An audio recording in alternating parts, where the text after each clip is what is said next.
Do you want to start a thriving real estate career, but don't know where and how to start? Do you want to become a successful realtor or investor, but lack the required knowledge and skills? Gear yourself up with the best and actionable advice here on the Real Estate Rundown. Tune in as Shannon Robnett talks with industry veterans about all kinds of asset classes, market trends, challenges, management techniques, and success stories. Listen to informative discussions with valuable tips that will serve as the foundation for your incredible real estate venture. Now, here's your host, Shannon Robnett.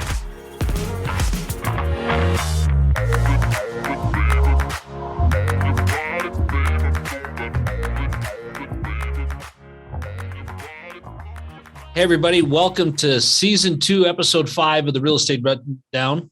In this episode, Justin Smith and I sit down and talk about how to overcome adversity in an incredibly expensive project. I wonder what that can be. What ideas for how to overcome these challenges, access to resources, and how they can find their answers on their own stories. These are the kind of difficulties that we're going to talk about, Justin and I.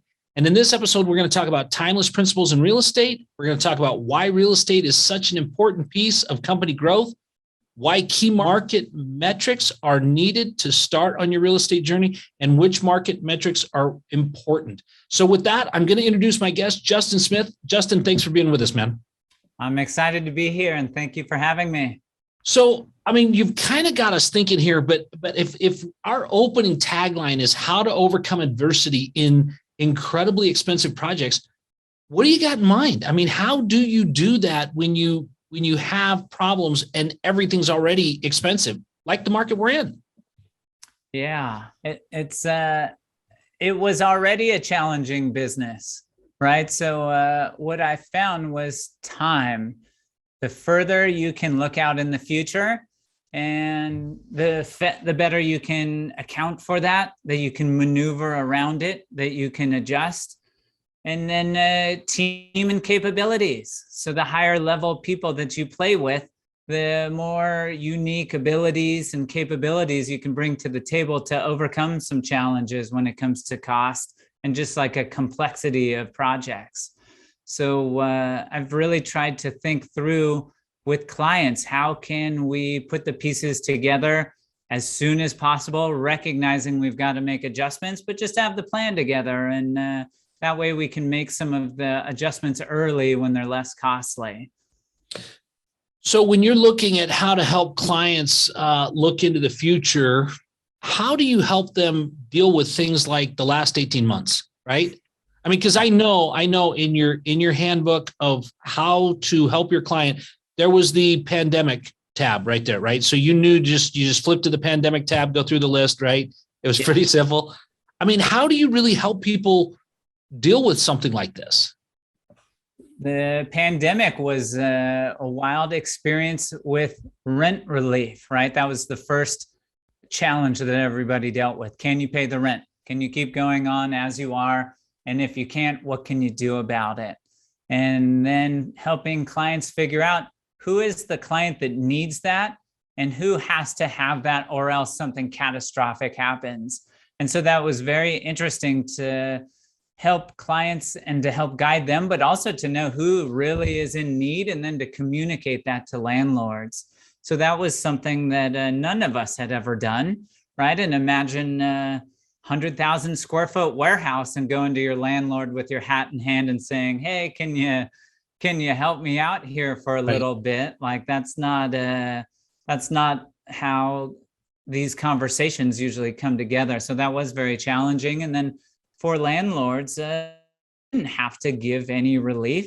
And those who did had to figure out why should they, what's in it for them, and how are they made whole? And how does that really provide meaningful relief? So that was something that I wish I had known all that going in, right? Nobody did. So exactly. That was like March, April, May. That was the theme of the quarter, to figure that out. And what I was so shocked to find out is A, most didn't really need it. B, those who asked for it generally were denied. And C, the only ones that really got it were ones that were either mom and pop or that weren't really industrial. They were like, think of like retail properties where if your restaurant went out, you wouldn't have a line of restaurants out the door looking to get in. So maybe it's okay to let them float for a little while. And then for those few that did get some kind of relief, at what cost? And finding out that really landlords look at it as a loan, right? They have their own fiduciary obligations. So what interest rate do you attach to that? That's, and you wouldn't feel like any interest is something you should be paying if you are coming, in search of relief. And in 6 months, are you really like to the point where you could then have a balloon payment plus interest, right? Can you see that when you're in the depth of the hole of despair where you're coming to your landlord looking for help? So all of that was very interesting to go through. And what I found is most just made tough decisions between labor and with their own contracts, with their own customers, and with their own capital. But pretty much everybody just hung in there, didn't get any relief, and just found a way to make it happen. And that's what, I remember having the conversations, when you talk about, April, May of last year, having the conversations with some realtors that had been involved with a lot of credit tenants, and even the credit tenants, were coming to the landlord saying, hey, we need some help, and the reality was, wait a minute, didn't we negotiate a better rate for you because you're a credit tenant and now you're saying that you need some relief? Where do we go with this? And I remember everybody kind of wrestling with that because it was such an unknown. And I don't even think now, Justin, that we have a real grasp on what the effects have been. What we do know is the economy is stabilized, right? We understand that, people are back to making cabinets and people are back to making light bulbs and people are back to, processing frozen food, all of those kinds of uses that go into these places. But we still don't know exactly are we going into another lockdown? Are we seeing this? And, those are some pretty big things that landlords have to process. What do you think your landlord's mindset is at this point when you talk about having them deal with the overcoming adversity? How do you think their mindset is going into this second lockdown after having seen everybody pull together and just do it? What do you think their mindset is now? Yeah. In industrial, we've seen so much demand, right? Since that moment, right? So we had that moment of despair. Then we had a pause where we're all waiting to listen for signs of life. And then there was a rocket ship of demand. And so if you are a landlord and you see this tidal wave of demand that's primarily e-commerce and third-party logistics related, but not exclusive, and you're finding that building buildings is still taking a while and getting through cities isn't getting any easier, I have found the majority of them are very bullish and have over this past year become even more bullish. And yeah, I don't think they look at it as an opportunity to trade up to a better tenant per se, of, a tenant that can't make it happen in the last year and try and replace them. But I have found when tenants go out or when they say, hey, I'd like to get out of my space early because I'm moving to Texas or because I'm doing something different, rather than having those, sorry, that's on you, you go sublease it. And when you find the right match, let us know and we'll see if we can approve that. Those conversations have changed where it's, we'll help you. We'll market the space for you. And when we find someone, we'll let you know when you get out. And that's not to say it's without a cost, like a termination fee, for the time and the effort and the legal and the resources to market the space and contract for a new tenant. But because they're so bullish and because the demand really is there, it's that's the mindset of the landlord right now. If you've got to go, we're not happy to see you go, but there's opportunity there. And if that's what you want and we can access opportunity that can take thin margins, and that can be all of a sudden a boost where you were trying to underwrite a boost in rents in year 3 and you get it in month 3. You're a happy camper for that. Right. And so we've talked about, the adversity that always comes, right? I mean, there's always something. I mean, there's, we've just always dealt with that.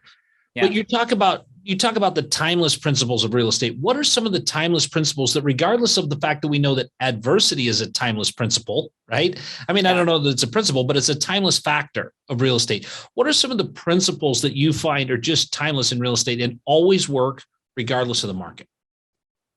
Yeah, I generally think of like the fit, right? When you think of industrial buildings are only as good as they provide a utility for the company that's using them, right? So if you can drill down into how do we make the most of the fit that we have, and sometimes that's efficiency, right? But sometimes that's new investments.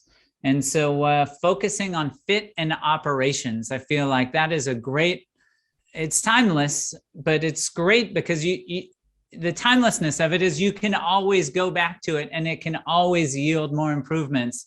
So even if the market's more expensive, even if you wish you had more space, you can always think through, how do I make better use of the space? So I generally will focus on that and focus with internal teams. So if you've got the CEO with their CFO, COO, their operations manager, their facilities managers, their general managers, and then try and mesh them with the best talent for people that specialize in operations. So usually for industrial, that's warehouse, that's material handling and warehouse automation.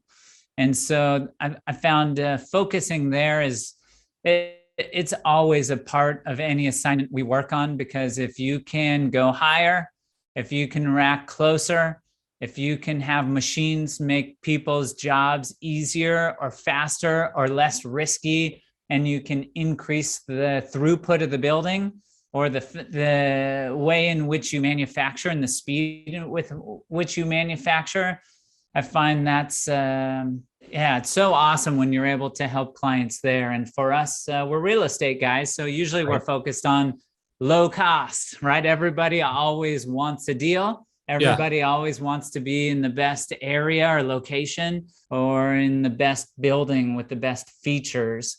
But I found so much can be done with the operations. That's usually a great place that we can focus on when you're in a very challenging environment. And haven't you seen lately that everybody, 3-4 years ago was focused on the right deal, but now they're focused on right now. What have you got available right now? Just because there's so much demand, right? But what are some of the key market metrics that you need to have so that you know that somewhere between right now and the right fit can still be had in what you're doing? Yeah, metrics. It's interesting to think about what's most important. And usually before I even delve into the market, I start with time and just what time do you have left on your contract? What time do you have left on the building that you think you want until it's built? How much time do you have to put the next building together for your business? And so I always start just with time, because I've found, especially with construction, permits, delays, lumber, material, labor, all of that. Yeah, time just goes by the wayside so fast. So before I even delve into any market metrics, I definitely start with time. And then that gives me the lens to then look at the market. And I found their positive net absorption and absorption figures and amount of inventory is, it's huge to know. Like you may be in a city, we'll use Southern California as an example, and you think positive absorption is off the charts. There's no way you'll be able to negotiate terms and, really like work a tenant-friendly deal. But in certain size ranges, like flex space, I'm in Irvine. We've got a ton of R&D in flex space. That's a totally different market. So if you can drill down into what's the absorption in flex space, then you can really know how much inventory you got. And sometimes that can be a great way to take a measuring stick to figure out how much of a landlord's market is it really. And I feel like being a broker in the market on the daily, it's something that I rely on slightly less, just because I feel like this is all we do all day long. We feel the sentiment everywhere, Right. and we see as it shifts. But that's usually the first thing I'll look at, is just let's look at how supply and demand are balancing out, and then look at that quarter by quarter and go back a couple of different quarters and look at deliveries and go back a couple of quarters. And usually you get a handle on a market pretty quick after that. So why do you focus on industrial? I mean, and specifically, why warehouses? I mean, that seems to be your bread and butter, but why is that so, it sounds so uninteresting. Boring industrial was boring until 2020, when it magically became sexy and interesting for everybody and their mothers and Wall Street, right? Right. Real estate, most people get in because their family sucked them in somehow. And then whoever sucks you in, whatever they're doing, is usually how you start. And so for me, it was my sister and the team here that was doing industrial. So not that it was like predestined, but that was the cards I was dealt and that I played. And then over the years, I still appreciate learning more asset classes that are close to. So like with Flex and R&D is one. You'll find a lot of brokers that are in industrial, they'll know office very well, because any company you work with will have a headquarters office, and we'll have a manufacturing building and a distribution building. And so it's common to work on some office assignments.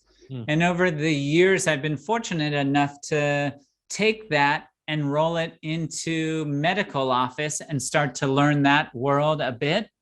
But I'd say those are just like offshoots or little paths that different opportunities have taken me to, that I've learned over the years. But I found it's most fun to stick with your asset class and your specialty. And I've been fortunate enough to have a couple clients where I do their tenant rep work across the country. So I've worked in 12 different states. And it's amazing when you drop into Charlotte and you really drill into what's Charlotte all about, or Tampa, or San Antonio, or Columbus, or Chicago, or Phoenix, and to start to see the different dynamic in each market, the different constraints, the different players.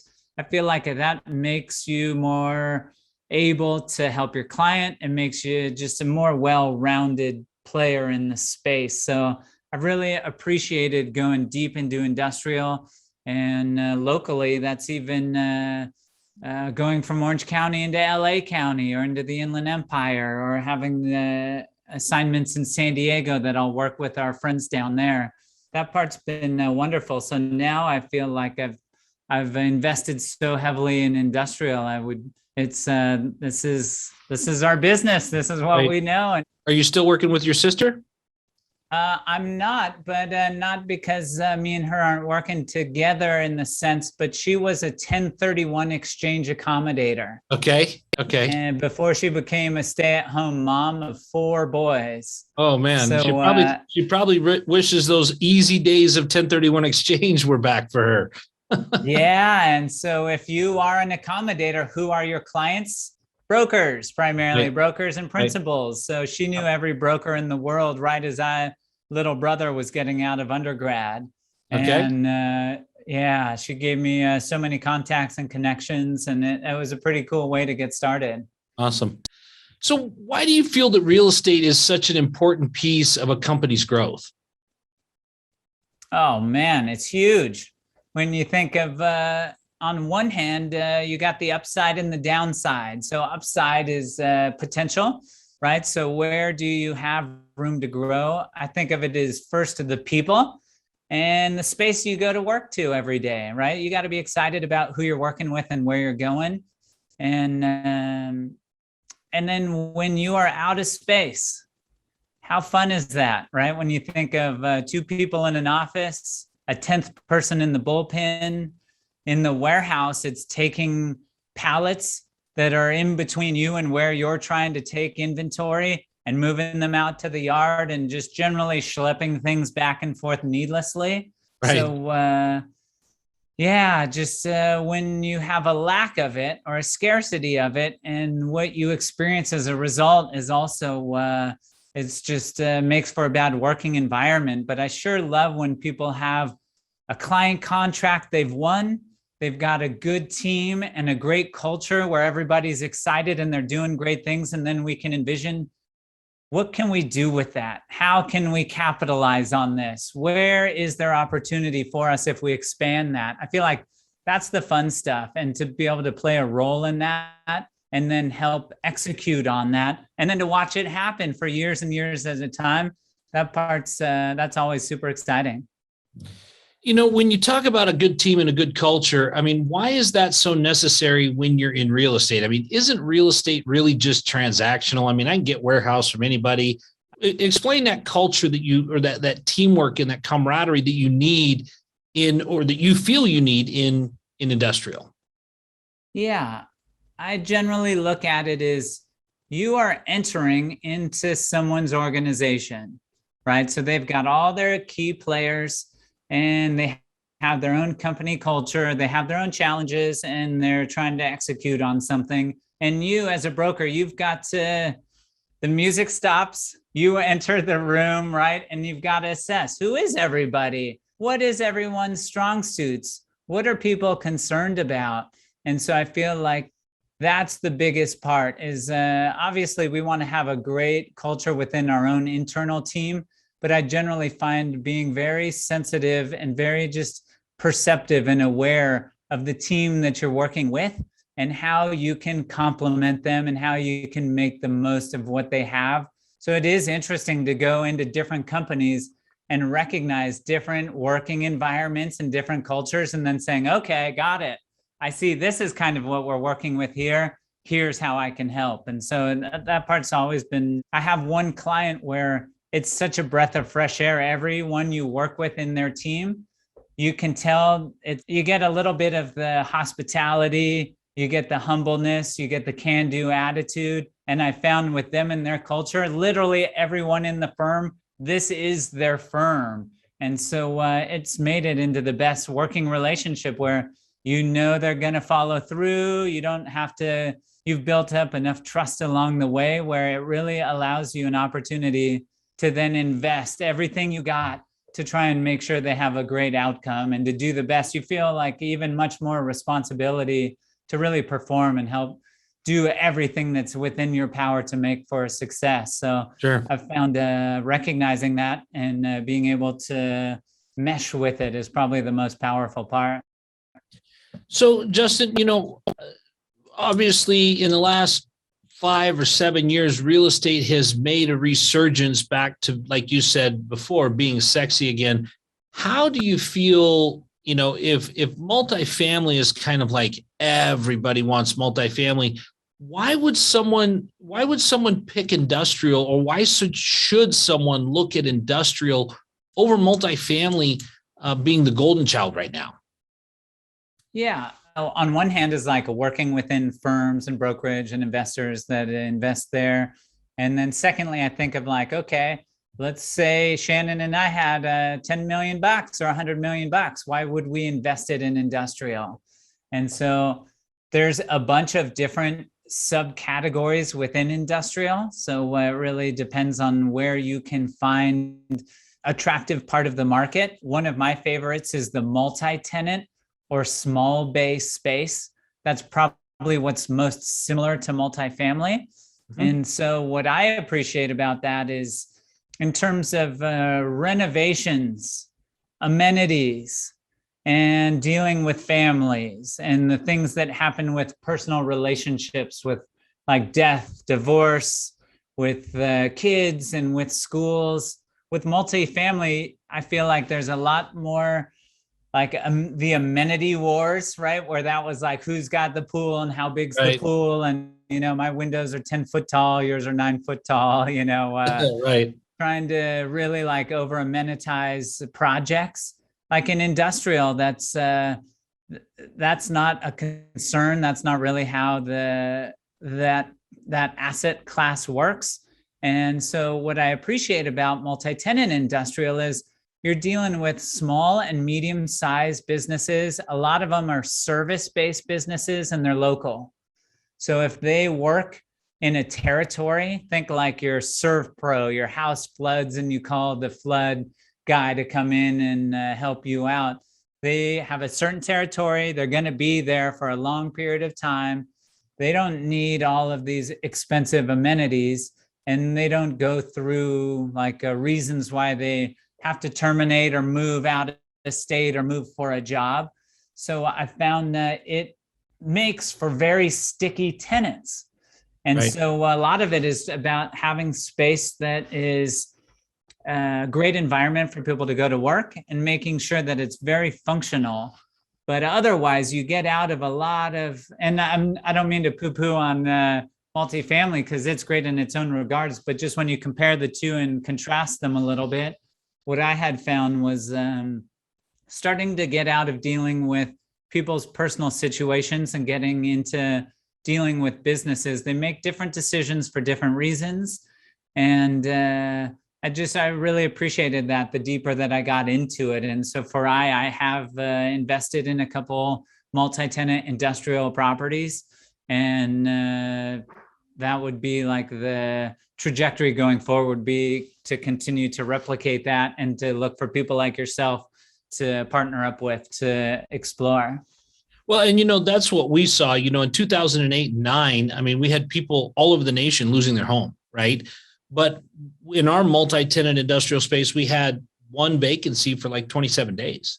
I mean, we did not have vacancy because people understood that, look, I might lose my house. I can go rent this place across the street, but I can't lose my business. I've got a janitorial company, or I've got a cabinet shop, or I've got, a machine shop or transmission repair company or whatever it is. I need to stay in business. And so we saw very often where the choice was to keep the business going and let the personal real estate go.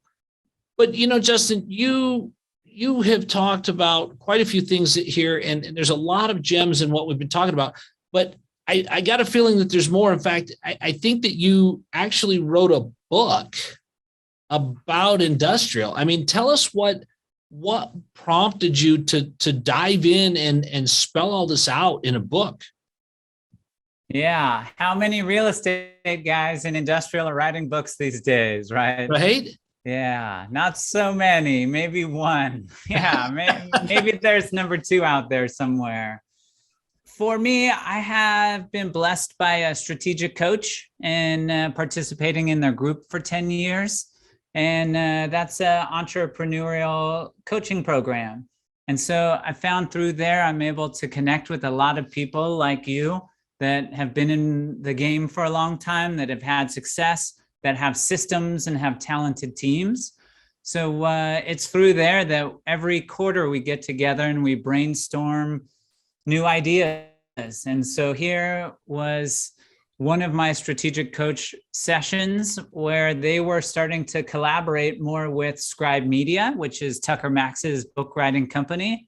Right. And I felt like it meshed right when I had hit a maturity level in the business, or a confidence level where I felt like I know this like the back of my hand. I have enough here where I can cull it for knowledge and for gems and the most useful information. And so I'm thankful that strategic coach put me in touch with Scribe, that it was at the right place and the right time. And with Scribe, they helped you mentally figure out, how are you going to do this, right? And so it's in the how, where you or I ordinarily would never think, how am I going to write a book? What's that going to look like? And they really lay it out so that if you want it written for you, but all coming from you and your knowledge and your interviews, you can. If you want to write the whole thing and you just want them to get it on Amazon, you can do that too. And what I went for was they help you with your framing out. Everything is you and putting it together an hour a day for 90 days in a row. And then it's you and the editor really starting to churn through what's gold and what's silver. And so I'm just thankful for them to help. I needed a framework, right? So they had it all laid out. And that part was, I love it because it's opened up so many doors, not in just helping clients and friends of friends, but people that have come out and said, I read your stuff.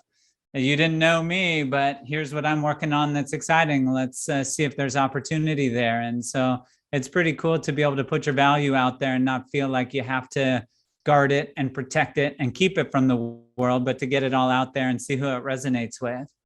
So what's the name of your book?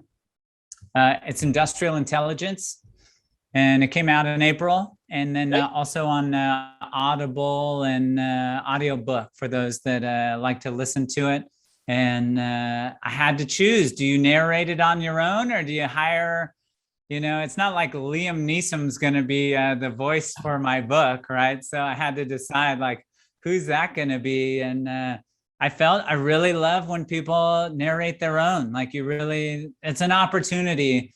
I think of when I read books to my kids at night, you can just read the words on the page, or you can you're acting this book out and you're really living every word. So I chose to do that. And that's what, I'd recommend any of them to people, but I feel like that's such a great medium. And I really am appreciative of having the opportunity to put that out there.